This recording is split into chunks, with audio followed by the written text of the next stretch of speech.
ಸ್ನೇಹಿತರು, ನಮ್ಮ ದೇಶದಲ್ಲಿ ಒಂದು ಹೊಸ ಕಾಯಿಲೆ ಹರಿದಿದೆ. ಕೊರೋನಾಗಿಂತ ಹಾನಿಕಾರ ಮತ್ತು ಜ್ವರಗಿಂತ ವೇಗವಾಗಿ ಹರಿಯುತ್ತೆ. ಈ ರೋಗ ಒಂದು ಗಂಭೀರವಾದ ಸಮಸ್ಯೆ ಮತ್ತು ಜನಸಂಖ್ಯೆಯನ್ನು ಹಿಡಿದಿದೆ.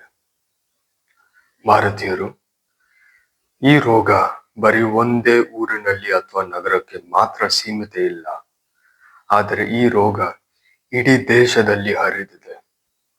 ನಮ್ಮ ಕರ್ನಾಟಕದಲ್ಲೂ ದೃಢವಾಗಿ ಈ ರೋಗ ಸ್ಥಾಪಿಸಿದೆ. ಇದು ಮೋದಿ ಭಕ್ತಿ,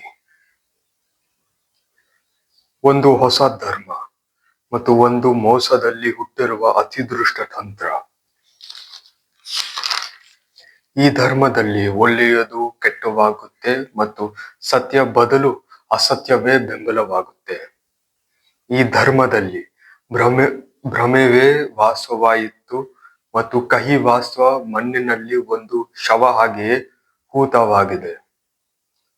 ನಿಜವಾದ ಬದಲಾವಣೆಯನ್ನು ಜಾರಿಸಲು ನಾವು ಮೊದಲು ವಾಸ್ತವವನ್ನು ಮತ್ತು ಸತ್ಯವನ್ನು ನೋಡೋದು ನಾವು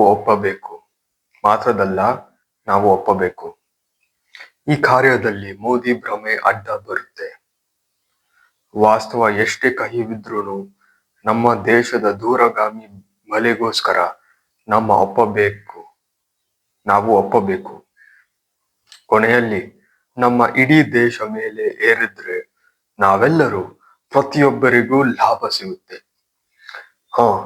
ಎಷ್ಟೇ ಜನರು ಸ್ಟಾಕ್ಸ್ ಅಥವಾ ಕಂಪನಿಗಳಲ್ಲಿ ಹೂಡಿಕೆ ಎಲ್ಲಕ್ಕಿಂತ ಉತ್ತಮ ಲಾಭ ಸಿಗುತ್ತೆ, ಆದರೆ ನಿಮ್ಮ ದೇಶದಲ್ಲಿ ಹೂಡಿಕೆ ಮಾಡಲು ದೂರಗಾಮಿಯಲ್ಲಿ ಲಾಭ ಯಾವ ಸ್ಟಾಕ್ ಕಂಪನಿಯಲ್ಲಿ ಸಿಗಲ್ಲ. ಈ ವಿಚಾರದಲ್ಲಿ ಮೋದಿ ಭ್ರಮೆ ಒಂದು ದೊಡ್ಡ ಹಾನಿಕಾರ ಅಡಚಣೆ. ಅಸತ್ಯ ಪ್ರವಾದಿಯು ಭ್ರಮೆ ಹೇಳುತ್ತೆ, ಭಾರತ ನಮ್ಮ ಪವಿತ್ರ ದೇಶ, ಒಂದು ವಿಶ್ವಶಕ್ತಿ ಮತ್ತು ವಿಶ್ವಗುರು ಮುಂಚೆನೇ ಆಗಿದೆ. ದೇಶ ಈಗ ಅದರ ಸಂಪೂರ್ಣ ಸಾಮರ್ಥ್ಯವನ್ನು ಸಾಧಿಸಿ ದೇಶ ಇನ್ನು ಮೇಲೆ ಏರಲು ಅಸಾಧ್ಯ. ಏಕೆಂದ್ರೆ ಈಗ ದೇಶ ಈಗಿನ ಸಮಯಕ್ಕಿಂತ ಹೆಚ್ಚು ಮಹಾನ್ ಆಗಕ್ಕಾಗಲ್ಲ. ದೇಶದ ಮೇಲೆ ಮಿತಿಯನ್ನು ತಲುಪಿದೆ ಮತ್ತು ಈ ಮಹಾ ಸಾಧನೆಯ ಕಾರಣ ಬರೀ ಆ ಬಿಳಿ ಗಡ್ಡದವನು ಮೋದಿ ಮಾತ್ರ. ಇದು ಮೋದಿ ಭ್ರಮೆ ಮತ್ತು ಈ ಭ್ರಮೆ ಖಂಡಿತ ಅಸತ್ಯ. ಹೀಗೆ ಜನರನ್ನು ಮೋಸ ಮಾಡಿ ಅವರ ಯೋಚನೆಯನ್ನು ಮೇಲೆ ಕಬ್ಜಾ ಮಾಡಿ ಮೋದಿ ಕಟ್ಟಿರುವ ಅಸತ್ಯದಲ್ಲಿ ಬಿರುಕುಗಳನ್ನು ಬಚ್ಚಿಟ್ಟಿದ್ದಾನೆ. ಹುದ್ದೆ ಮತ್ತು ಶಕ್ತಿಯನ್ನು ಹಿಡಿಯಲು ಅವರು ಇಡೀ ದೇಶವೇ ಮೋಸ ಮಾಡಲು ಸಿದ್ಧವಾಗಿದ್ದಾರೆ. ನಮ್ಮ ದೇಶದಲ್ಲಿ ಸಾಕ್ಷಿ ನಿಮ್ಮುಂದನೇ ಇದೆ. ನಮ್ಮ ದೇಶದಲ್ಲಿ ಇನ್ನು ಯಾವ ಸಮಸ್ಯೆಗಳಿಲ್ವಾ? ನೀವೇ ನೋಡಬಹುದು. ಮನೆ ಬಾಗಿಲಿಂದ ಒಂದು ಹೆಜ್ಜೆ ಕೂಡ ತಗೊಂಡ್ರೆ ಸಮಸ್ಯೆಗಳೇ ನೋಡಬಹುದು. ಮನೆ ಮುಂದೆನೆ ರಸ್ತೆಯಲ್ಲಿ ಹಲವಾರು ಹಳ್ಳಗಳು ನೋಡಬಹುದು. ಪಾದ ರಸ್ತೆಗಳೇ ಪೂರ್ಣ ಹಾನಿಯಾಗಿ ತರಕಾರಿ ತರಲು ನಡೆಯಕ್ಕಾಗಲ್ಲ ಮತ್ತು ವಾಯುನಲ್ಲಿ ಧೂಳು ಅಷ್ಟು ಇದೆ. ನಮ್ಮ ಆರೋಗ್ಯವೆಲ್ಲ ಹಾನಿಯಾಗಿ ಅತಿ ಅಪಾಯವಾದ ಸಮಸ್ಯೆ. ಯಾವುದಾದ್ರೂ ಸರಕಾರ ಕಚೇರಿಗೆ ಹೋದ್ರೆ ಲಂಚವಿಲ್ಲದೆ ಯಾವ ಕೆಲಸವೂ ಆಗಲ್ಲ. ಬರೀ ಅತಿ ಶ್ರೀಮಂತರೇ ಅಷ್ಟು ಹಣವನ್ನು ಕೊಡಬಹುದು ಮತ್ತು ಬರೀ ಅವರಿಗೆ ಲಾಭ. ಜನರ ಮೇಲೆ ಪ್ರತಿ ವರ್ಷ ತೀವ್ರವಾಗುತ್ತಿರುವ ತೆರಿಗೆಗಳನ್ನು ಸಾಕಷ್ಟು ಸಾಕ್ಷಿ. ಈ ಸರ್ಕಾರವು ದೇಶವನ್ನು ಉತ್ತಮ ಮಾಡಿಲ್ಲ. ಅವರು ಈ ಭ್ರಮೆಯನ್ನು ರಕ್ಷಿಸಲು ಇನ್ನೂ ಜನರ ಜೇಬಿನಿಂದ ಹಣವನ್ನು ತೆಗೆಯುತ್ತಿದ್ದಾರೆ. ಕಾರಣವಿದೆ. ಪ್ರತಿ ವರ್ಷದ ಬಜೆಟ್ ಪ್ರಕಟಿಸುವಾಗ ಬಿಜೆಪಿ ಮತ್ತು ಮೋದಿಯ ಬೆಂಬಲಿಗರರು ಕೂಡ ಉಗಿತಾರೆ. ಪುಣೆ ಪಾರ್ಶೆ ಕೇಸ್ ಮತ್ತು ಇತ್ತೀಚೆಗೆ ಕಾನ್ಪುರ್ ಲಂಬೋರ್ಗಿನಿ ಕೇಸ್ ಸಾಕ್ಷಿ ಬಂತು. ಎಲ್ಲಿ ಈ ಲೋಕತಂತ್ರ ನಿಜವಾದ ಶಕ್ತಿ ಎಲ್ಲಿದೆ, ಯಾರ ಕೈನಲ್ಲಿದೆ ಅಂತ. ಹಲವಾರು ಅಪರಾಧಿಗಳು ಮತ್ತು ಕೊಲೆಗಾರರು ನಮ್ಮ ದೇಶದಲ್ಲಿ MP MLA ಆಗಿರುವ ಘಟನೆಗಳು 80 ವರ್ಷಗಳಿಗಿಂತ ಹೆಚ್ಚು ಇತಿಹಾಸವಿದೆ. ಗೊಂಬೆಗಾರರು ಮತ್ತು ರಾಜಕಾರಣಿಗಳು ಅಧರ್ಮದಲ್ಲಿ ಹುಟ್ಟಿರುವ ವ್ಯವಹಾರ ಇಡೀ ದೇಶವನ್ನು ಅವರ ದುರಾಸೆ ಹೊಟ್ಟೆಗಳನ್ನು ತುಂಬಲು ತ್ಯಾಗ ಮಾಡಲು ಖಂಡಿತ ತಯಾರಾಗಿದ್ದಾರೆ. ಆದರೆ ಈ ಮೋದಿ ಕಾಯ್ದೆದ ಪ್ರಭಾವದಲ್ಲಿರುವವರು ಈ ಸತ್ಯವನ್ನು ನೋಡಲ್ಲ. ಉಲ್ಟಾ ಮೋದಿ ಅವರ ದೇವರು, ಅವರ ಪ್ರವಾದಿ ಶ್ರೀ ವಿಷ್ಣುರವರ ಅವತಾರ ಹಾಗೆ ನೋಡುತ್ತಾರೆ, ದೇವರ ಹಾಗೆ ಅವರು. ಆದರೆ ವಾಸ್ತವವೆಂದರೆ ಅವನು ಅಸತ್ಯದ ಪ್ರವಾದಿ, ದೇವರ ಮಾತಲ್ಲ, ಆದರೆ ರಾಕ್ಷಸಗಳ ಮಾತೆ ಹರಿಯುತ್ತಾನೆ. ಅವನ ಪ್ರತಿಯೊಂದು ಯೋಜನೆ ಸಂಪೂರ್ಣವಾಗಿ ವೈಫಲ್ಯವಾಗಿದೆ. ಆದರೆ ಅವನ ಖರೀದಿಸುವ ನೀಚ ಮೀಡಿಯಾ ಮತ್ತು ಸೋಷಿಯಲ್ ಮೀಡಿಯಾ ಇನ್ಫ್ಲೂಯೆನ್ಸರ್ಗಳು ಉಲ್ಟಾ ಇದನ್ನು ಮಾಸ್ಟರ್ ಸ್ಟ್ರೋಕ್ ಅಂತ ಹೆಸರಲ್ಲಿ ಅಂಟಿಸಿ ಮಹಾ ಯಶಸ್ಸಾಗಿರುವ ಹಾಗೆ ತೋರಿ ನಮ್ಮ ಜನರನ್ನು ಭ್ರಮೆಯಲ್ಲಿ ಹಿಡಿಯುತ್ತಾರೆ. ದೂರಗಾಮಿ ದೇಶ ಲಾಭಕ್ಕೆ ಇದು ಮಹಾ ಹಾನಿ. ಅವನ ಇಡೀ ಶಕ್ತಿ ಅಸತ್ಯಗಳ ಮತ್ತು ಸುಳ್ಳುಗಳ ಮೇಲೆನೆ ಸ್ಥಾಪಿಸಿದೆ. ವಾಸ್ತವ ಅಥವಾ ನಿಜವಾದ ಯಶಸ್ಸಿನಲ್ಲಿ ಸ್ಥಾಪಿಸಲಿಲ್ಲ. ಆದರೆ ಬಾಯಿ ಖಂಡಿತ ಯಾವ ಸೀಮತೆಯನ್ನಿಲ್ಲ ಅವನ ಬಾಯಿ. ಸೋಷಿಯಲ್ ಮೀಡಿಯಾದಲ್ಲಿ ಸಿಗ್ಮಾ ಆರ ರೀಲ್ ಇತ್ಯಾದಿ ಅಸತ್ಯಗಳನ್ನು ಬಲಿಸಿ ತನ್ನನ್ನು ಒಂದು ಧೈರ್ಯವಾದ ಶಕ್ತಿಶಾಲಿ ನಾಯಕನ ಹಾಗೆ ತೋರಿ ನಮ್ಮ ದೇಶದ ನಿಜವಾದ ಸಮಸ್ಯೆಗಳನ್ನು ತೀವ್ರವಾಗಲು ಬಿಟ್ಟಿದ್ದಾನೆ. ಉದಾಹರಣೆಗೆ, ನಾವು ಮೋದಿ ಸರ್ಕಾರ ವಿಶ್ವಗುರು ಅಚ್ಚೆ ದಿನ್ ಸರ್ಕಾರದ ಕಥೆಯಲ್ಲಿ ಒಂದು ಪ್ರಮುಖವಾದ ಘಟನೆ ಪುಲ್ವಾಮಾ ದಾಳಿ. ಈ ದಾಳಿ ನಮ್ಮ ದೇಶದ ಇತಿಹಾಸದಲ್ಲಿ ಒಂದು ಅತಿ ಭೀಕರ ಮತ್ತು ಕೆಟ್ಟ ಘಟನೆಗಳಲ್ಲಿ ಒಂದು. ಈ ಘಟನೆ ದೂರಿನ ಇತಿಹಾಸದಲ್ಲಿ ನಡೆಯಲಿಲ್ಲ. ಆದರೆ 2019ರಲ್ಲಿ ಫೆಬ್ರವರಿ 14, 2019 ಒಂದು 98 ಗಾಡಿಗಳ ಉದ್ದ ಸಾಲು 2547 ಸೈನಿಕರನ್ನು ಎತ್ತಿಕೊಂಡು ಜಮ್ಮುರಿಂದ ಶ್ರೀನಗರಕ್ಕೆ ಹೋಗುತ್ತಿದ್ರು. ಸಾಧಾರಣ ಸಂದರ್ಭಗಳಲ್ಲಿ ಬರೀ 15ರಿಂದ 20 ಗಾಡಿಗಳು ಮಾತ್ರ ಸಾಲಿನಲ್ಲಿ ಬಿಡಲು ಅನುಮತಿ ಇದೆ. ಆದರೆ ಒಂದು ವಾರದಿಂದ ಅಲ್ಲಿನ ಹವಾಮಾನ ಚೆನ್ನಾಗಿರಲಿಲ್ಲ. ಭಾರಿ ಹಿಮಪಾತ ಮತ್ತು ಭೂಕುಸಿತಗಳಿಂದ NH-44 ಹೆದ್ದಾರಿ 2 ದಿನಗಳಿಗೆ ಮುಚ್ಚಿತು. ಮಾಮೂಲಿಯಾಗಿ ಸೈನಿಕರು ಕಾಶ್ಮೀರದಲ್ಲಿ ಬದಲಾಯಿಸುತ್ತೆ, ಅವರು ಮನೆಗೆ ಕಳಿಸುತ್ತಾರೆ ಅಥವಾ ಬೇರೆ ಕಡೆಗೆ ಕಳಿಸಿ ಬೇರೆ ಸೈನ್ಯರನ್ನು ಅಲ್ಲಿ ಹಾಕುವುದು ಸಾಧಾರಣ ವಿಷಯ. ಆದರೆ ಹಾಲಾಗಿರುವ ಹವಾಮಾನದಿಂದ ಅಡಚಣೆಯಾಗಿ ಸೈನ್ಯರು ಅಲ್ಲೇ ಸೇರುತ್ತಿದ್ರು ಮತ್ತು ಬೇರೆ ಕಡೆಗೆ ಕಳಿಸಬೇಕಿತ್ತು. ಆವಾಗಿನ ಗವರ್ನರ್ ಹೇಳಿದ ಸೈನ್ಯರು ಸರಕಾರನನ್ನು ವಿಮಾನ ಕಳಿಸಲು ಕೇಳಿದ್ರು. ವಿಮಾನ ಪ್ರವಾಸ ವೇಗ ಮತ್ತು ಜಾಸ್ತಿ ಸುರಕ್ಷವೂ ಕೂಡ. ಆದರೆ ಸರಕಾರ, ನೆನಪಿರ್ಲಿ, ಆವಾಗಿನ ಸರ್ಕಾರ ಕಾಂಗ್ರೆಸ್ ಅಥವಾ ಮನಮೋಹನ್ ಸಿಂಗ್ ಅಲ್ಲ, ಮೋದಿ ಸರ್ಕಾರ ಈ ಕೋರಿಕೆಯನ್ನು ಈಡೇರಿಸಲಿಲ್ಲ ಮತ್ತು ವಿಮಾನಗಳನ್ನು ಕಳಿಸಲು ನಿಷೇಧಿಸಿದರು. ನೆನಪಿರಲಿ, 2019ರಲ್ಲಿ ಆಡಳಿತ ಹುದ್ದೆನಲ್ಲಿ ಮೋದಿ ಇದ್ದ. ಅದೇ ದೇಶಭಕ್ತಿ ನಾಯಕ ನಿಷೇಧಿಸಿದನು. ಇಲ್ಲಿ ಸರ್ಕಾರ ಹತ್ತಿರ ಏರ್ಪ್ಲೇನ್ಗಳ ಕಮ್ಮಿತನ ತೊಂದರೆ ಇರಲಿಲ್ಲ, ಬೇಕಿದ್ರೆ ಕೊಡಬಹುದಿತ್ತು. ಸಾಕ್ಷಿ ಮೋದಿಯ 100 ವಿದೇಶಿ ಪ್ರವಾಸ ಮತ್ತು ಚುನಾವಣೆ ರ್ಯಾಲಿಗಳಲ್ಲಿ ಸರ್ಕಾರ ವಿಮಾನಗಳನ್ನು ಸಂಪೂರ್ಣವಾಗಿ ಬಳಸುತ್ತಾನೆ. ಆದರೆ ಸೈನ್ಯರಿಗೆ ವಿಮಾನ ಕಳಿಸಲಿಲ್ಲ. ವಿಮಾನ ಪ್ರಯಾಣ ಮಾಡಲು ನಿಷೇಧಿಸಿರುವ ನಂತರ ಮೋದಿ ಸರ್ಕಾರವು ಎಲ್ಲ ಸೈನ್ಯರನ್ನು ಒಟ್ಟಾಗಿ ಸೇರಿ ಒಂದೇ ಸತಿ ಎಲ್ಲರನ್ನೂ ಒಂದು ಉದ್ದ ಗಾಡಿಗಳ ಸಾಲಿನಲ್ಲಿ ಕಳಿಸಲು ತೀರ್ಮಾನ ಮಾಡಿದ್ರು. ಈಗ ಬಹಳ ದುಃಖ ಉಂಟು ಮಾಡುವ ಕಥೆ ಶುರುವಾಗುತ್ತೆ.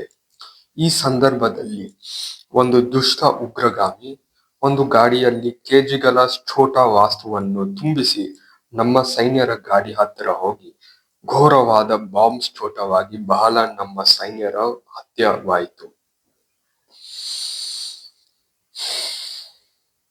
ಎಷ್ಟು ಭಯಂಕರವೆಂದರೆ ಕೆಲವು ಸೈನ್ಯರ ದೇಹದ ಭಾಗಗಳು 600 ಅಡಿ ದೂರದಲ್ಲಿ ಸಿಗುತ್ತಿತ್ತು. ಇಂತಹ ಮಹಾದುಷ್ಟ ಮತ್ತು ಭೀಕರ ಘಟನೆವಾಯಿತು. 40 ನಮ್ಮ ನಿಜವಾದ ದೇಶಭಕ್ತಿ ಸೈನ್ಯರು ಮೃತ್ಯುವಾಯಿತು. ಆ ದಿನ ನಮ್ಮ ದೇಶದಲ್ಲಿ ನಿಜವಾದ ಯೋಧರು ಮತ್ತು ಧೈರ್ಯದವರನ್ನು ಕಳೆದು ಹೋದ್ವಿ. ಕೆಲವು ಗಂಟೆಗಳ ನಂತರ ಈ ದಾಳಿಯ ಜವಾಬ್ದಾರಿ ಪಾಕಿಸ್ತಾನದ ಒಂದು ಉಗ್ರಗಾಮಿ ಗುಂಪು ತಗೊಂಡಿದ್ರು. ಇಡೀ ದೇಶದಲ್ಲಿ ಜನರಿಗೆ ಈ ವಿಷಯ ತಲುಪದಾಗ ಎಲ್ಲರೂ ಅತಿ ಆಶ್ಚರ್ಯಗೊಂಡರು ಮತ್ತು ನಮ್ಮ ದೇಶಭಕ್ತಿ ಮಹಾನ್ ಪ್ರಧಾನಿ ತಕ್ಷಣವೇ ಈ ಘಟನೆ ಮತ್ತು ಜನರ ಏಕತನವನ್ನು ಸ್ವಂತ ರಾಜಕೀಯ ಲಾಭ ಮತ್ತು ರಾಜಕೀಯ ಆಟ ಬಲೆಗೋಸ್ಕರ ಬಳಸಿದನು. ತಪ್ಪು ಅವನದೇ. ಸರ್ಕಾರ ಸ್ವಂತ ಸೈನ್ಯರಿಗೆ ಸಾಕಷ್ಟು ಬೆಂಬಲ ನೀಡುತ್ತಿಲ್ಲವೆಂದರೆ ಯಾರು ಕೊಡಬಹುದು? ಅವನ ಸರ್ಕಾರದ ತಪ್ಪು ಆಗಿದ್ರೂ ಲಾಭ ಅವನೇ ತಗೊಂಡ. ನಾವು ಜನಸಾಮಾನ್ಯರು ಯಾವ ಉದ್ದೇಶಕ್ಕೆ ತೆರಿಗೆ ಕಟ್ಟುತ್ತಾ ಇದ್ವಿ? ಸರ್ಕಾರ ಕ್ಯಾರಂ ಮತ್ತು ಗಿಲ್ಲಿದಂಡ ಆಡಲು ನಾವು ತೆರಿಗೆ ಕಟ್ಟುತ್ತಾ ಇದ್ವಾ? ಇಲ್ಲ.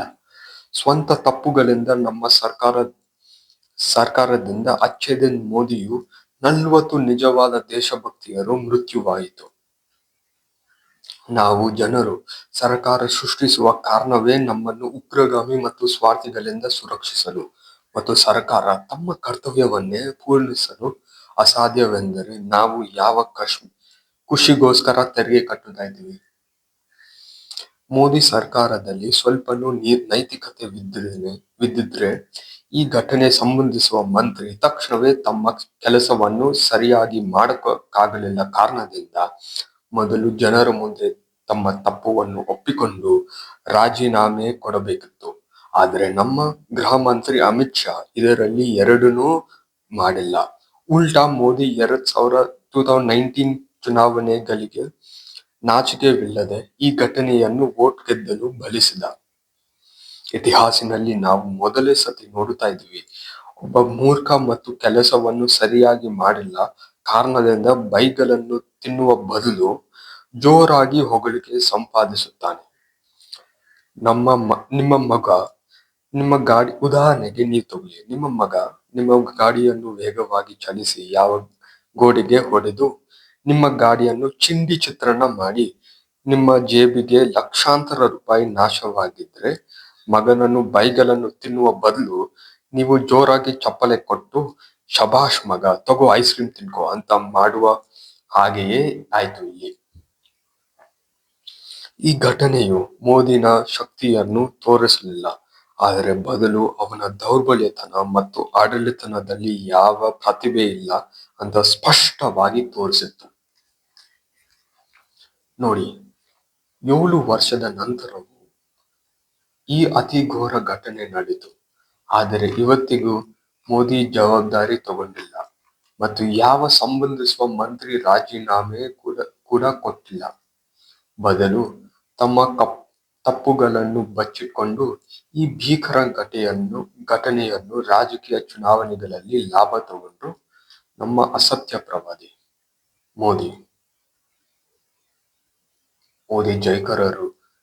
ಜೈಕರರಿಗೆ ನಾನು ಒಂದು ಪ್ರಶ್ನೆ ಕೇಳುತ್ತೇನೆ. ಈ ದೇಶದ ನಿಜವಾದ ದೇಶಭಕ್ತಿಯಲ್ಲಿ ನಮ್ಮ ಸೈನ್ಯರಿಗಿಂತ ಹೆಚ್ಚು ದೇಶಭಕ್ತಿಯವರು ಯಾವುದಾದರೂ ನೀಚ ಅನಿಷ್ಟೇ ಭ್ರಷ್ಟಾಚಾರಿ ರಾಜಕಾರಣಿ ವರ್ಗದಲ್ಲಿದ್ದಾರಾ? ನಮ್ಮ ಸೈನ್ಯರು ಈ ದೇಶಗೋಸ್ಕರ ಸ್ವಂತ ಜೀವನವೇ ಕೊಡಲು ಸಿದ್ಧವಾಗಿದ್ದಾರೆ ಮತ್ತು ರಾಜಕಾರಣಿಗಳು ಹಣ ಮತ್ತು ಹುದ್ದೆಗೋಸ್ಕರ ಇಡೀ ದೇಶವನ್ನು ಕೊಡಲು ಖಂಡಿತ ಸಿದ್ಧವಾಗಿದ್ದಾರೆ. ಅದಕ್ಕೆ ಮೋದಿ ಬೆಂಬಲಿಗರಿಗೆ ಕೇಳುತ್ತೇನೆ, ನಿಮ್ಮ ಅಭಿಪ್ರಾಯದಲ್ಲಿ ಯಾರ ದೊಡ್ಡ ದೇಶಭಕ್ತರು? ನಿಮ್ಮ ರಾಜಕಾರಣಿ ಮೋದಿ ಭಾರತೀಯ ಸೈನ್ಯಕ್ಕಿಂತ ಹೆಚ್ಚು ದೇಶಭಕ್ತರ? ನೀವು ಹೌದು ಅಂತ ಹೇಳಿದ್ರೆ ಈಗ ನಿನ್ನ ನಿಜವಾದ ಉದ್ದೇಶಗಳನ್ನು ಬಹಿರಂಗವಾಗಿ ಎಲ್ಲರಿಗೂ ಕಾಣಬಹುದು. ನೀವು ದೇಶಭಕ್ತರಲ್ಲ, ಬದಲು ಮೋದಿ ಭಕ್ತರು. ನಿಮಗೆ ಮೋದಿ ಮೊದಲು, ದೇಶ ಎರಡು. ಹೀಗಾಗಿ ದೇಶಭಕ್ತಿ ಹೆಸರಲ್ಲಿ ನಾಟಕವನ್ನು ಮಾಡಲು ನಿಲ್ಲಿಸಿ ನಿಮ್ಮ ನಿಜವಾದ ಬಣ್ಣಗಳನ್ನು ತೋರಿಸು. ದೇಶಭಕ್ತಿಯನ್ನು ಕಟ್ಟ ಹೆಸರು ಕೊಡಬೇಡ, ಆದರೆ ನಿನ್ನ ಶುದ್ಧ ದುಷ್ಟ ಸಿದ್ಧಾಂತ ಮೋದಿ ಭಕ್ತಿಯನ್ನು ಎಲ್ಲರಿಗೂ ತೋರಿಸು. ಇದು ದೇಶಭಕ್ತಿ ಮತ್ತು ಮೋದಿ ಭಕ್ತಿಯ ನಿಜವಾದ ವ್ಯತ್ಯಾಸ. ಎರಡು ಬೇರೆ. ಒಂದು ನಿಜವಾದ ದೇಶಭಕ್ತಿ, ಇನ್ನೊಂದು ಶುದ್ಧ ದೇಶದ್ರೋಹಿತನ. ಹೀಗೆ ಈ ಘಟನೆ ಯಾವತ್ತೂ ಮುಂದೆ ಆಗಬಾರದು ಮತ್ತು ಉಗ್ರಗಾಮಿ ದಾಳಿಗಳನ್ನು ಅಂತಿಮ ಮಾಡಲು ಬದಲು ಈ ಅಸತ್ಯ ಪ್ರವಾದಿಯು ನಾಚಿಕೆವಿಲ್ಲದೆ 2019 ಚುನಾವಣೆಗಳಲ್ಲಿ ಬಹಳಷ್ಟು ಲಾಭ ತಗೊಂಡರು. ಇಡೀ ದೇಶದಲ್ಲಿ ಒಂದು ಬಹಳ ಕೆಟ್ಟ ಭೀಕರ ಅನ್ಯಾಯ ವಿಪತ್ತನ್ನು ಲಾಭ ಮಾಡಲು ಮ್ಯಾಜಿಕ್ ಬರೀ ಮೋದಿ ಮಾಡಬಹುದು. ಈ ಘಟನೆಯನ್ನು ಉಪಯೋಗಿಸಿ 2019 ಚುನಾವಣೆಯಲ್ಲಿ ಬಹಳಷ್ಟು ವೋಟ್ಗಳನ್ನು ಜಯಿಸಿದರು. ಜನರು ಯೋಚಿಸಿದರು, ಬಿಜೆಪಿ ಪಕ್ಷ ದೇಶ ಭದ್ರತೆ ವಿಷಯಗಳಲ್ಲಿ ಗಂಭೀರವಾಗಿ ಇರುತ್ತಾರೆ ಅಂತ ನಂಬಿದ್ರು. ಆದರೆ 2026ನಲ್ಲಿ ನಮ್ಗೇನೆ ವಾಸ್ತವ ಗೊತ್ತು. ಪಹಲ್ಗಾಮ್ ದಾಳಿ ಮತ್ತು ರಾಜಧಾನಿಯಲ್ಲಿ ಉಗ್ರಗಾಮಿ ಸ್ಫೋಟ ಸಾಕ್ಷಿ. ಮೋದಿ ಭದ್ರತೆ ಬಲಿಷ್ಠ ಮಾಡಲು ಮತ್ತು ಉಗ್ರಗಾಮಿಯನ್ನು ಪೂರ್ತಿ ನಿಲ್ಲಿಸುವ ಯೋಜನೆ ಸಂಪೂರ್ಣವಾಗಿ ವೈಫಲ್ಯವಾಯಿತು. ಆದರೆ ಪಹಲ್ಗಾಮ್ ದಾಳಿನಲ್ಲೂ ಮೋದಿ ಮತ್ತೊಮ್ಮೆ ರಾಜಕೀಯ ಆಟಕ್ಕೆ ಲಾಭ ತಗೊಳ್ಳಲು ಚೆನ್ನಾಗಿ ಈ ಘಟನೆಯನ್ನು ಬಳಸಿದ. ದೇಶದ ಪ್ರತಿ ರಾಜ್ಯದಲ್ಲಿ ಅವನ ಮುಖ ಮತ್ತು ಜಾಹೀರಾತುಗಳನ್ನು ಎಲ್ಲ ಕಡೆಗೆ ಅಂಟಿಸಿದ. ನಮ್ಮ ಕರ್ನಾಟಕನಲ್ಲೂ ನೀವು ನೋಡಿದ್ದೀರ. ರಾಜಕೀಯ ಆಟಕ್ಕೆ ಮೋದಿ ಯಾವತ್ತೂ ತಡವಾಗಲ್ಲ. ಆದರೆ ಮಣಿಪುರ ದಂಗೆಗಳನ್ನು ತಡವಾಯ್ತು ಅವನು ನಿಲ್ಸಕ್ಕಾಗಲಿಲ್ಲ. ಇದು ಸಾಕ್ಷಿ. ಮೋದಿ ವಿಶೇಷ ಅಲ್ಲ, ಪ್ರತಿಯೊಂದು ರಾಜಕಾರಣಿಗಳ ಹಾಗೆಯೇ ಅವನು. ಎಲ್ಲ ರಾಜಕಾರಣಿಗಳು ಒಂದೇ ಮತ್ತು ನಮ್ಮನ್ನು ಯಾವಾಗ್ಲೂ ಮೂರ್ಖ ಮಾಡಲು ಯತ್ನಿಸುತ್ತಾರೆ. ಪಹಲ್ಗಾಮ್ ದಾಳಿನಲ್ಲೂ ಮತ್ತೊಮ್ಮೆ ಯಾರ ಜವಾಬ್ದಾರಿ ತಗೊಂಡಿಲ್ಲ ಮತ್ತು ಯಾರನ್ನು ರಾಜೀನಾಮೆ ಕೊಟ್ಟಿಲ್ಲ. ಪುಲ್ವಾಮಾ ರೀತಿಯ ಹಾಗೆಯೇ ನಡೆಯಿತು. ಮೋದಿ ಸರ್ಕಾರ ದೊಡ್ಡ ತಪ್ಪು ಮಾಡುತ್ತೆ, ಉಗ್ರಗಾಮಿ ದಾಳಿ ಮಾಡುತ್ತಾರೆ. ಮೋದಿ ಘಟನೆಯನ್ನು ಸ್ವಂತ ರಾಜಕೀಯ ಆಟದಲ್ಲಿ ಲಾಭ ತಗೊಳ್ಳಲು ವಿಪತ್ತನ್ನು ಬಳಸುತ್ತಾನೆ. ಇದು ಒಂದು ಹೊಸ ಮ್ಯಾಜಿಕ್ ಟ್ರಿಕ್. ಸ್ನೇಹಿತರು, ನೀವೇ ಸ್ವಲ್ಪ ಯೋಚಿಸಿ. ನಮ್ಮ ಮನೆಯ ಚೌಕಿದಾರ ಇದ್ರೂನು ಹಲವಾರು ಕಳ್ಳತನ ಆದರೆ ನೀವು ಅವನ ಬೈಯಲು ಸ್ವಾಭಾವಿಕ ಮತ್ತು ಅವನನ್ನು ಸರಿಯಾಗಿ ಕೆಲಸವೇ ಮಾಡುತ್ತಾ ಇಲ್ಲ ಅಂತ ಅನುಮಾನವಾಗಲು ಎಲ್ಲರ ಸ್ವಾಭಾವಿಕ. ಇದು ಖಂಡಿತ ನಾರ್ಮಲ್. ಇದು ಹಿಂಗೇನೆ. ಆದರೆ ಸರ್ಕಾರ ವಿಪತ್ತಿನಿಂದ ಲಾಭ ಮಾಡಲು ಒಂದು ಹೊಸ ಮ್ಯಾಜಿಕ್ ಟ್ರಿಕ್ ಮೊದಲೇ ಸತಿ ನಾವು ನೋಡ್ತಾ ಇದ್ದೀವಿ. ನೀವೇ ಗೊತ್ತು, ಕೇಂದ್ರದಲ್ಲಿ ಬಿಜೆಪಿ ಪಕ್ಷ, ಡೆಲ್ಲಿ ರಾಜ್ಯದಲ್ಲೂ ಬಿಜೆಪಿ ಪಕ್ಷ. ಆದರೆ ಏನು ಆಯ್ತು ನಮ್ಮ ರಾಜಧಾನಿಯಲ್ಲಿ ಒಂದು ಉಗ್ರಗಾಮಿ ದಾಳಿ. ಇನ್ನು ಉದಾಹರಣೆಗಳು ಮತ್ತು ಸಾಕ್ಷಿ ಅವಶ್ಯವಿದೆಯಾ? ಮೋದಿಯ ದೇಶಭಕ್ತಿ ಬರೀ ಸೋಷಿಯಲ್ ಮೀಡಿಯಾದಲ್ಲಿ ಮಾತ್ರ ಸೀಮಿತವಿದೆ. ಅವರ ಮ್ಯಾಜಿಕ್ ಕಾಂಗ್ರೆಸ್ ಸರ್ಕಾರಗಳ ಹಾಗೆಯೇ ವಿಶೇಷ ಅಲ್ಲ. ನಿನಗೆ ಗೊತ್ತು, ನಾನು ಬಹಳ ಸ್ಪಷ್ಟವಾಗಿ ಮೋದಿಯನ್ನು ಟೀಕಿಸಿದ್ದೀನಿ ಮತ್ತು ಇದರಿಂದ ನನ್ನ ಮೇಲೆ ಅವನ ಜೈಕಾರರು ಅವಾಚ್ಯ ಮಾತುಗಳಿಂದ ದಾಳಿ ಮಾಡಲು ಅನಿವಾರ್ಯ. ನನ್ನನ್ನು ಹಲವಾರು ಹೆಸರುಗಳನ್ನು ಅಂಟಿಸಲು ಮತ್ತು ನನ್ನ ಹೆಸರು ಮಣ್ಣಿನಲ್ಲಿ ಮುಳುಗಲು ಯತ್ನಿಸುತ್ತಾರೆ. ಖಂಡಿತ. ಲಿಬರಲ್, ಕಾಂಗ್ರೆಸ್ಸಿ, ಹಿಂದೂ ವಿರೋಧಿ, ಅರ್ಬನ್ ನಕ್ಸಲ್, ಟುಕ್ಡೆ ಗ್ಯಾಂಗ್, ಸೋರೋಸ್ ಫಂಡೆಡ್ ದೇಶದ್ರೋಹಿ ಇತ್ಯಾದಿ ನನ್ನನ್ನು ಕರೆದು ನನ್ನ ಧ್ವನಿ ಮತ್ತು ಅಭಿಪ್ರಾಯಗಳನ್ನು ಮುಚ್ಚಲು ಖಂಡಿತ ಯತ್ನಿಸುತ್ತಾರೆ. ಆದರೆ ನಮ್ಮ ದೇಶವನ್ನು ಬರೀ ಸೋಷಿಯಲ್ ಮೀಡಿಯಾದಲ್ಲಿ ಬಲಿಷ್ಠ ಮಾಡಲು ಆಸೆ ಇಲ್ಲ. ವಾಸ್ತವದಲ್ಲಿ ಉತ್ತಮ ದೇಶವನ್ನು ಕಟ್ಟಲು ನನ್ನ ಆಸೆ. ಹೀಗಾಗಿ ಇವೆಲ್ಲ ಹೆಸರುಗಳನ್ನು ಬಳಸಿ ದಾಳಿ ಮಾಡಿದ್ರೆ ತಯಾರಾಗಿದ್ದೀವಿ. ಏಕೆಂದ್ರೆ ಮೊದಲು, ಹೆಸರುಗಳಲ್ಲಿ ಯಾವ ಸತ್ಯವೇ ಇಲ್ಲ. 2, ಮೂಡಿದ ಅಂಧನಂಬಿಕೆದವರು ಅವಾಚ್ಯ ಮಾತಿನಲ್ಲಿ ಬೈದ್ರೆ ಇದು ಒಂದು ಹೆಮ್ಮೆಯ ತಗೊಳ್ಳುವ ಮಾತು. ಅವರ ಹೆಸರಲ್ಲಿ ಲಿಬರಲ್, ಕಾಂಗ್ರೆಸ್ ಇತ್ಯಾದಿ ಖಾಲಿ ಮಡಿಕೆಯ ಹಾಗೆ ಬಹಳಷ್ಟು ಶಬ್ದ, ಆದರೆ ಒಳಗೆ ಏನೂ ಇಲ್ಲ. ಖಂಡಿತ ಖಾಲಿ. ನಾವು ಯಾವ ಪಕ್ಷದ ಬೆಂಬಲಿಗರನೂ ಅಲ್ಲ ಅಥವಾ ಧರ್ಮದ ವಿರೋಧ ಅಲ್ಲ. ನಾನು ಒಂದು ಭಾರತೀಯ ಮತ್ತು ನನ್ನ ದೇಶವನ್ನು ನಿಜವಾಗ್ಲೂ ಉತ್ತಮ ಮಾಡಲು ಆಸೆ. ನಾನು ಎಲ್ಲ ರಾಜಕಾರಣಿಗಳು ಮತ್ತು ಗೊಂಬೆಗಾರರ ವಿರೋಧಿ. ನಾನು ಇವರ ಶತ್ರುಗಳು, ಅವರು ನಮ್ಮ ನಿಜವಾದ ಶತ್ರುಗಳು. ಎಲ್ಲಾ ಪಕ್ಷಗಳು ಒಂದೇ ಮತ್ತು ಅವರ ಏಕತನದಲ್ಲಿ ಇಡೀ ದೇಶವನ್ನು ಸುಟ್ಟು ಹಾಕುತ್ತಿದ್ದಾರೆ. ಇಡೀ ಸಿಸ್ಟಮ್ ಭ್ರಷ್ಟಾಚಾರಿಯಾಗುವ ಕಾರಣ ಈ ಎರಡು ಗುಂಪುಗಳು, ರಾಜಕಾರಣಿಗಳು ಮತ್ತು ಗೊಂಬೆಗಾರರು. ಸಂಖ್ಯೆಯಲ್ಲಿ ಕಮ್ಮಿ ಇರಬಹುದು, ಆದರೆ ಅವರ ಹೃದಯದಲ್ಲಿರುವ ಕತ್ತಲು ಖಂಡಿತ ಅನಂತ. ಅವರು ಮಾಮೂಲಿ ಜನರು ಮತ್ತು ಜೊತೆ ಹೋಲಿಕೆ ಮಾಡಿದ್ರೆ ಅವರು ಕೆಲವು, ಆದರೆ ಅವರ ಕೈಯಲ್ಲಿರುವ ಶಕ್ತಿ ಲಕ್ಷಾಂತರ ಸಾಧಾರಣ ಜನರು ಒಟ್ಟಾಗಿ ಸೇರಿದರೂ ಆ ರಾಕ್ಷಸು ಹಿಡಿದಿರುವ ತಾಕತ್ವನ್ನು ಎದುರಿಸಲು ಅಸಾಧ್ಯ. ಅಷ್ಟು ಶಕ್ತಿಶಾಲಿ ಅವರು. ಹೀಗಾಗಿ ನಾನು ಜನರಿಗೆ ಹೇಳುತ್ತಿದ್ದೇನೆ, ಸಾಧಾರಣ ಪ್ರತಿದಿನ ಸಣ್ಣ ಪುಟ್ಟ ರಾಜಕೀಯ ಆಟಗಳನ್ನು ಮೇಲೆ ನೋಡಿ ಎಲ್ಲರೂ ನಿಜವಾದ ಶತ್ರುಗಳು ಪರಿಚಯ ಮಾಡಿ.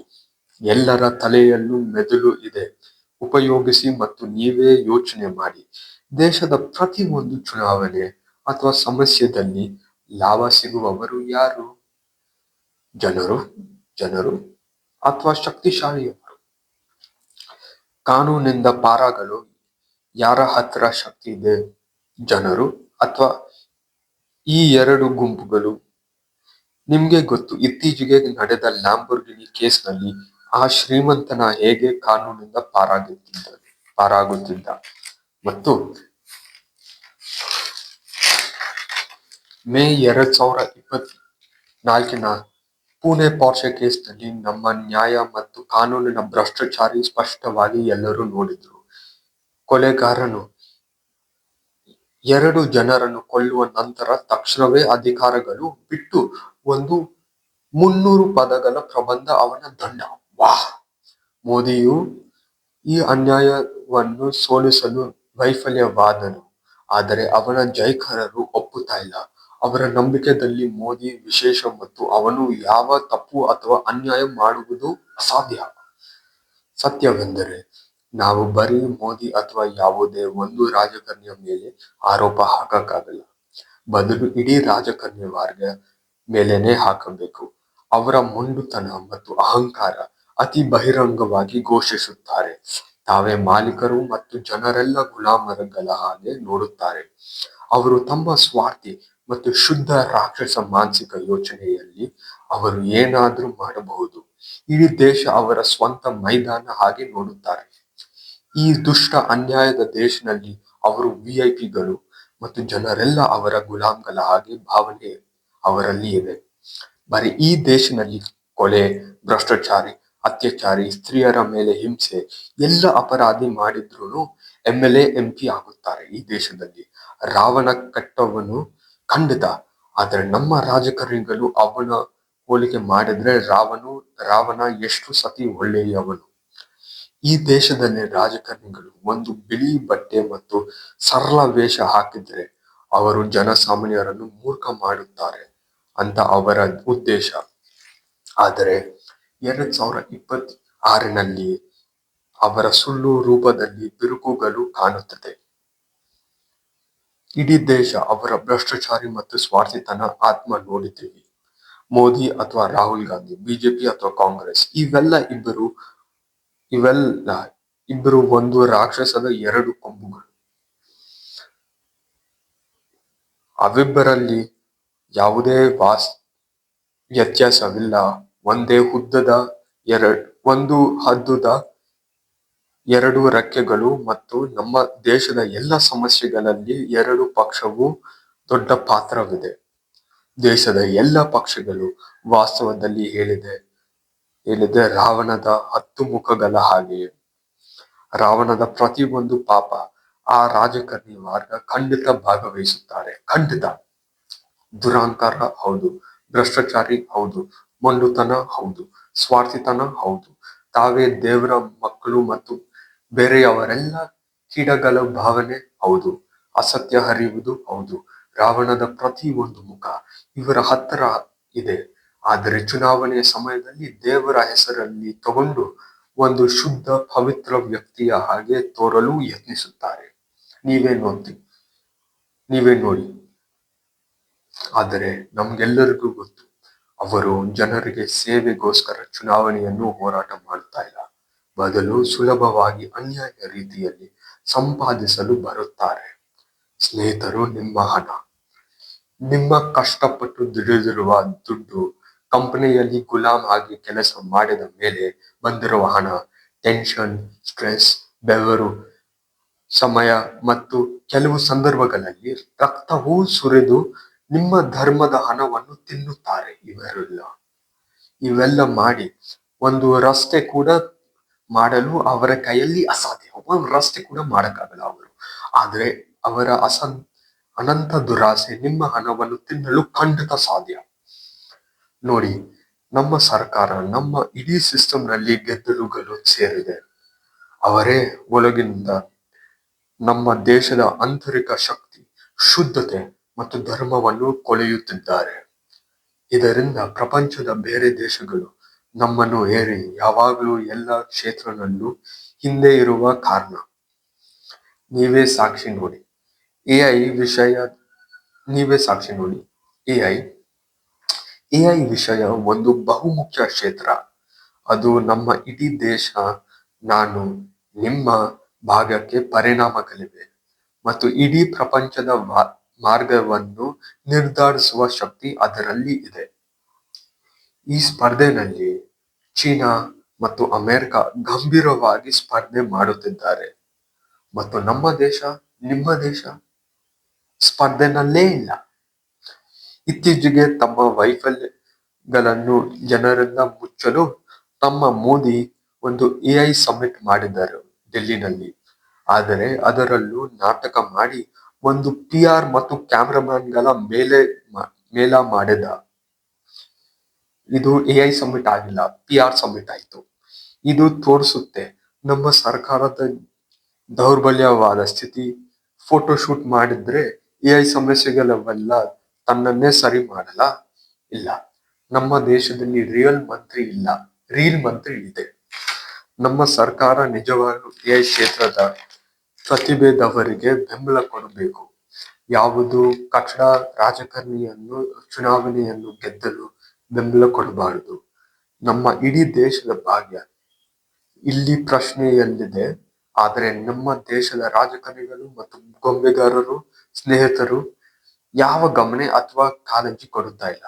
ಇಡೀ ದೇಶ ನರಕಕ್ಕೆ ಹೋಗಬಹುದು.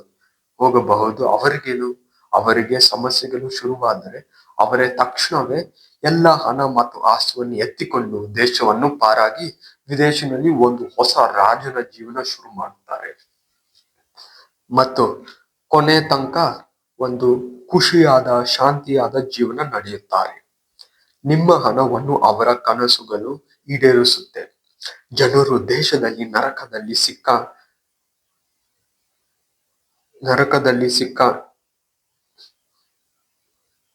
ಸಿಕ್ಕೊಂಡಿದ್ರೆ ಅವರಿಗೇನು?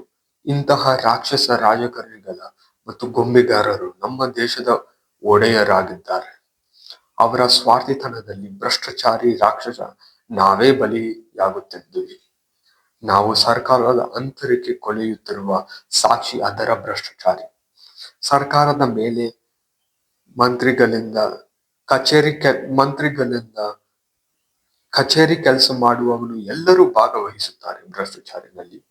ಕಾರಣ ಗೆದ್ದಲುಗಳು, ಸ್ವಾರ್ಥಿಗಳು, ಪ್ರತಿಭೆ ಇಲ್ಲದವರು ಸೇರಿ ಅಶುದ್ಧ ಮಾಡಿದ್ದಾರೆ ಮತ್ತು ಅವರು ಮತ್ತು ಗೊಂಬೆಗಾರರ ವ್ಯವಹಾರವನ್ನು ಬಲಿಷ್ಠ ಮಾಡಿ ಬರೀ ಅವರೇ ದೇಶದ ದೌರ್ಬಲ್ಯ ಸ್ಥಿತಿಯಿಂದ ಲಾಭ ತಗೊಳ್ಳುತ್ತಿದ್ದಾರೆ. ಅವರು ಜನರನ್ನು ವಿಭಜನೆ ಮಾಡಿ ಕಚಡ, ಸಣ್ಣ ಪುಟ್ಟ ಅಮುಖ್ಯದ ವಿಷಯಗಳ ಮೇಲೇನೆ ಜನರ ಗಮನವನ್ನು ಹಾಕಿ ನಿಜವಾದ ಸಮಸ್ಯೆಗಳನ್ನು ಬಚ್ಚಿಟ್ಟಿದ್ದಾರೆ. ಜನರ ತಲೆಯಲ್ಲಿ ನಿಜವಾದ ಪ್ರಶ್ನೆಗಳು ಉಂಟಬಾರದು ಮತ್ತು ಬರೀ ಅಂಧವಿಶ್ವಾಸ ಮಾತ್ರ ದೃಢವಾಗಿ ಸ್ಥಾಪಿಸಲು ಉದ್ದೇಶದಿಂದ ಎಲ್ಲ ರಾಜಕಾರಣಿಗಳು ಈ ನಾಟಕ ಮಾಡುತ್ತಾರೆ. ವಾಸ್ತವದಲ್ಲಿ ಅವರ ಶತ್ರುಗಳು ಅವರೊಡನೆ ವ್ಯವಹಾರ ಮಾಡಿ ಎಲ್ಲ ಲಾಭ ಅವರಲ್ಲೇ ಭಾಗ ಮಾಡಿ ಉಪಯೋಗಿಸುತ್ತಾರೆ. ಪಕ್ಷಗಳ ದೊಡ್ಡ ಶತ್ರು ವಿಪಕ್ಷಗಳಲ್ಲ, ಆದರೆ ಜನರು. ಅವರು ಯಾವಾಗ್ಲೂ ಒಟ್ಟ ಏಕವಾಗಿದ್ದಾರೆ ಮತ್ತು ನಮ್ಮ ವಿಭಜನೆ ಅವರ ಅನ್ಯಾಯವನ್ನು ಇನ್ನೂ ಬದುಕಲು ಬಿಡುತ್ತೆ. ಈ ದೇಶದಲ್ಲಿ ಸರಿ ತಪ್ಪು ಸಿದ್ಧಾಂತ ಧರ್ಮ ಅಥವಾ ನೈತಿಕತೆ ಆಡಳಿತ ಮಾಡಲ್ಲ. ಬರೀ ಯಾರ ಸಂಬಂಧವರು ಸರಿಯಾದ ಅಧಿಕಾರ ಅಥವಾ MLA ಪರಿಚಯವಿದ್ರೆ ಮಾತ್ರ ನಿಮಗೆ ಲಾಭ. ಆದ್ರೆ ಒಬ್ಬ ಸಾಧಾರಣ ಕಾರ್ಮಿಕನು ಅವನ ಹತ್ರ ಲಂಚ ಕೊಡಲು ದುಡ್ಡು ಎಲ್ಲಿದೆ? ಒಬ್ಬ ರಾಜಕಾರಣಿಯನ್ನು ಚುನಾವಣೆಯಲ್ಲಿ ಮತ್ತೊಮ್ಮೆ ಹುದ್ದೆಯನ್ನು ಗೆದ್ದಲು ಹೇಗೆ ಸಹಾಯ ಕೊಡಬಹುದು? ಅವನ ಹತ್ರ ದುಡ್ಡು ಇಲ್ಲ, ಆಸ್ತಿವಿಲ್ಲ ಮತ್ತು ಹಕ್ಕು ಕೂಡ ಇಲ್ಲ. ಯಾವುದಾದರೂ ಅನ್ಯಾಯವನ್ನು ವಿರೋಧಿಸಿದರೆ ಪೊಲೀಸು ಅವರನ್ನು ಸಹಾಯ ಕೊಡುವುದು ಬದಲು ಅವರ ಧ್ವನಿಯನ್ನು ಮೌನ ಮಾಡಲು ರಾಜಕಾರಣಿಗಳು ಮತ್ತು ಗೊಂಬೆಗಾರರು ಆದೇಶ ಕೊಟ್ಟು ಹೀಗೆ ಕಾನೂನು ನ್ಯಾಯವನ್ನು ಸುರಕ್ಷಿಸಲು ಬದಲು ಈಗ ಅನ್ಯಾಯವನ್ನು ಸುರಕ್ಷಿಸಲು ಉಪಯೋಗಿಸಿದೆ. ಕಾನೂನು ಆಯಿತು ಒಂದು ಆಯುಧ. ಈ ನಮ್ಮ ದೇಶದ ಸರ್ಕಾರ ನಲ್ಲಿರುವ ಗೆದ್ದಲುಗಳ ಸಮಸ್ಯೆ ಒಂದು ಚುನಾವಣೆಯನ್ನು ಸರಿ ಮಾಡಕ್ಕಾಗಲ್ಲ. ಇಲ್ಲ, ಸಮಸ್ಯೆ ಸಾಧಾರಣ ಚುನಾವಣೆಗಳಿಗಿಂತ ದೊಡ್ಡದು. ಬೇಕಿರುವ ಬದಲಾವಣೆ ಒಂದು ಹೊಸ ಪ್ರಧಾನಿ ಅಥವಾ ಸರ್ಕಾರ ಸರಿ ಮಾಡಕ್ಕಾಗಲ್ಲ ಅಂದ ನಂಬಿಕೆದವರು ಒಪ್ಪಲ್ಲ. ಆದ್ರೆ ಈ ಸಮಸ್ಯೆ ಮೋದಿಗಿಂತ ಕೂಡ ದೊಡ್ಡದು. ಅವನು ಈ ಸಮಸ್ಯೆಯನ್ನು ಸರಿ ಮಾಡಲು ಯಾವ ಉದ್ದೇಶವಿಲ್ಲ. ವಾಸ್ತವವೆಂದರೆ ಮೋದಿ ದೇಶವನ್ನು ಉತ್ತಮ ಮಾಡುವ ಯೋಜನೆಗಳೆಲ್ಲ ಸಂಪೂರ್ಣವಾಗಿ ವೈಫಲ್ಯವಾಗಿದೆ. ನೀವೇ ಹೇಳಿ, ಅವನು 12 ವರ್ಷದಲ್ಲಿ ಅಡಚಣೆವಿಲ್ಲದೆ ಆಡಳಿತ ಮಾಡಿ ಏನು ಸಾಧಿಸಿದ್ದಾನೆ? ಅವನ ಜೈಕರು ಹೇಳುತ್ತಾರೆ, ರೈಲುಗಳು ಮಾಡಿದ್ದಾನೆ, IIT ಮತ್ತು AIMS ಕಟ್ಟಿದ್ದಾರೆ, ನಮ್ಮ ಎಕಾನಮಿ ಇನ್ನೂ ದೊಡ್ಡ ಮಾಡಿದ್ದಾರೆ, ಎಲ್ಲ ಮಾಫಿಯಾ ಅಂತಿಮ ಮಾಡಿದ್ದಾನೆ, ಆರ್ಟಿಕಲ್ 370 ತೆಗೆದನು, ಡಿಜಿಟೈಸೇಷನ್, ರಾಮ ದೇವಸ್ಥಾನ, ಆತ್ಮನಿರ್ಭರ್ ಯೋಜನೆ, G20 ಮೆಹಂಗಾಯಿಯನ್ನು ಕಮ್ಮಿ ಮಾಡಿದ್ದಾನೆ, ಸ್ವಚ್ಛ ಭಾರತ್. ಉತ್ತರ ಪ್ರದೇಶ ಈಗ ದೇಶದ ರಾಜ್ಯಗಳಲ್ಲಿ 2ನೇ ದೊಡ್ಡ ಎಕಾನಮಿ. ಏರ್ಪೋರ್ಟ್ಗಳು ಕಟ್ಟಿದ್ದಾನೆ, ರಸ್ತೆಗಳು ಕಟ್ಟಿದ್ದಾನೆ, ಸೈನ್ಯರನ್ನು ಶಕ್ತಿಶಾಲಿ ಮಾಡಿದ್ದಾರೆ, ಆಯುಷ್ಮಾನ್ ಯೋಜನೆ, ಆವಾಸ್ ಯೋಜನೆ, ಇವೆಲ್ಲ ಮೋದಿಯ ಯಶಸ್ಸಿನ ಸಾಕ್ಷಿಯನ್ನು ಘೋಷಿಸುತ್ತಾರೆ. ಆದರೆ ನೀವು ಒಂದು ಹೇಳಿಕೆಯನ್ನು ನೆನಪು ಮಾಡಿ, ಒಂದು ಖಾಲಿ ಮಡಿಕೆ ಶಬ್ದ ಮಾಡುತ್ತೆ, ಆದ್ರೆ ತುಂಬಿರುವ ಮಡಿಕೆ ಶಬ್ದ ಮಾಡಲ್ಲ. ಹೀಗೆಯೇ ಮೋದಿ ಒಂದು ಖಾಲಿ ಮಡಿಕೆಯ ಹಾಗೆ. ಭಾರತೀಯರು ಸತ್ಯವೆಂದರೆ ಎಲ್ಲ ಯೋಜನೆಗಳು ಸಂಪೂರ್ಣವಾಗಿ ವೈಫಲ್ಯವಾಗಿದೆ ಮತ್ತು ಯಾವುದೇ ಪ್ರಗತಿ ಅಭಿವೃದ್ಧಿ ಆಗಿದ್ರೆ ಅದು ಒಂದು ಇನ್ನೂ ದೊಡ್ಡ ಮಹಾ ಮೋಸತಂತ್ರದ ಕುಕ್ಕಿ. ಹೇಗೆ ಮೀನುಗಾರನು ಮೀನನ್ನು ಹಿಡಿಯಲು ಅವನ ಕುಕ್ಕಿಗೆ ಒಂದು ದಪ್ಪ ಹೊಟ್ಟೆ ತುಂಬುವ ಹುಳವನ್ನು ಹಾಕಿದೆ, ಹಾಗೆಯೇ ಈ ಅಸತ್ಯ ಪ್ರವಾದಿ ಮೋದಿಯ ತಂತ್ರಗಳು. ಅದು ಪ್ರಗತಿ ಅಲ್ಲ, ಆದರೂ ಜೇಡರ ಬಲೆ. ಈ ಜೇಡರ ಬಲೆಯಲ್ಲಿ ನಿಮ್ಮ ಅಂತಿಮ ಕೊನೆಯನ್ನು ತಲುಪಲು ಅನಿವಾರ್ಯ. ಯೋಚಿಸಬೇಡಿ ನಿಮ್ಮ ಮೃತ್ಯು ಈ ಜೇಡರ ಬಲೆಯಲ್ಲಿ ಶಾಂತಿಯಾಗಿರುತ್ತೆ ಅಂತ ಇಲ್ಲ. ಅನಿವಾರ್ಯ ಘೋರವಾದ ಮರಣವನ್ನು ನಿರೀಕ್ಷಿಸಿ.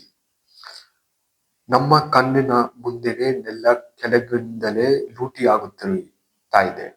ಅತಿ ಶ್ರೀಮಂತರು ಮತ್ತು ಜನಸಾಮಾನ್ಯರ ಮಧ್ಯದಲ್ಲಿರುವ ಆರ್ಥಿಕ ವ್ಯತ್ಯಾಸ ಅತಿ ತೀವ್ರವಾಗುತ್ತಾ ಇದೆ ಮತ್ತು ಜನರ ಎಲ್ಲ ಹಣ ಮತ್ತು ಆಸ್ತಿ ಮೆಹಂಗಾಯಿ ಮತ್ತು ಸಾಲಗಳಲ್ಲಿ ಬಡ್ಡಿ ತಿಂದು ಜೇಬಿನಲ್ಲಿ ಯಾವ ಹಣವೂ ಉಳಿತಾ ಇಲ್ಲ.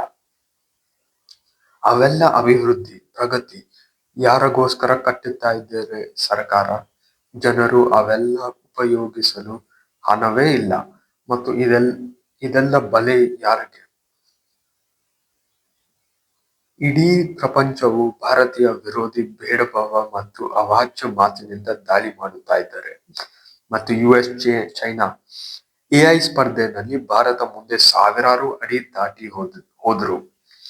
ಇದು ರಾಜತಂತ್ರದ ಯಶಸ್ಸುಗಳ ನೆನಪಿದೆಯಾ? ಮೋದಿಯ ಪ್ರಸಿದ್ಧ ಮಾತು ನಾ ಖಾऊंगा ನಾ ಖಾನೆ दूंगा. ಕನ್ನಡದಲ್ಲಿ ಅರ್ಥವೆಂದರೆ ನಾನು ಭ್ರಷ್ಟಾಚಾರಿಯಲ್ಲಿ ಭಾಗವಹಿಸಲ್ಲ ಮತ್ತು ಭ್ರಷ್ಟಾಚಾರಿನಲ್ಲೂ ಬೇರೆಯವರು ಭಾಗವಹಿಸಲು ಬಿಡಲ್ಲ. ಆದರೆ 2026ರಲ್ಲಿ ಈ ನಾರವೇ ಯಾವ ಕಡೆಯೂ ಕೇಳುತ್ತಾ ಇದ್ದೀರಾ? ಯಾವ ಜಾಹೀರಾತಿನಲ್ಲಿ ಸಿಗುತ್ತಾ ಇಲ್ಲ. ಏಕೆಂದ್ರೆ ಇದು ವೈಫಲ್ಯವಾಯಿತು. ಆತ್ಮನಿರ್ಭರ್ ಯೋಜನೆ ಕೂಡ ವೈಫಲ್ಯವಾಗಿದೆ. ನೀವೇ ನೋಡಿ, ಆ US ಟ್ರೇಡ್ ಡೀಲ್, ಇತ್ತೀಚೆಗೆ ಆಗಿರುವ ಸ್ವಚ್ಛ ಭಾರತ್ ಕೂಡ ವೈಫಲ್ಯವಾಯಿತು. ಮನೆ ಮುಂದೆನೆ ಕಸ ಸಾಕ್ಷಿ. ಮೇಕ್ ಇನ್ ಇಂಡಿಯಾ ವೈಫಲ್ಯವಾಯಿತು. ಡಿಮಾನಿಟೈಸೇಷನ್ ವೈಫಲ್ಯವಾಯಿತು. ಆದರೆ ನಿಮ್ಮ ಮೇಲೆ ಇನ್ನಷ್ಟು ತೆರಿಗೆ ಹಾಕಲು ಖಂಡಿತ ಯಶಸ್ಸಾಯಿತು. ಭಾರತೀಯರು ನಾವು ಗೊಂಬೆಗಾರರ ಕೈಯನ್ನು ಕತ್ತರಿಸಿ ನಮ್ಮ ಹಕ್ಕು ಮತ್ತು ದೇಶವನ್ನು ತಗೊಳ್ಳಬೇಕು. ಈ ಸಮಸ್ಯೆ ಮಾಮೂಲಿ ಚುನಾವಣೆಗಳ ಅಥವಾ ರಾಜಕೀಯ ಆಟಗಳು ನಮ್ಮ ದೇಶದ ಹಲವಾರು ಸಮಸ್ಯೆಗಳು ಸರಿ ಮಾಡಕ್ಕಾಗಲ್ಲ. ಮೋದಿ ಅಥವಾ ಒಂದು ಮುಖ ಈ ಸಮಸ್ಯೆಯನ್ನು ಸರಿ ಮಾಡಕ್ಕಾಗಲ್ಲ. ಇಡೀ ದೇಶವನ್ನು ಉತ್ತಮ ಮಾಡಲು ಬರೀ ನಾವೇ ಮಾಡಬಹುದು. ಜನರು, ಭಾರತ ವರ್ಷದ ಗಂಡಸರು ಏಕವಾಗಿ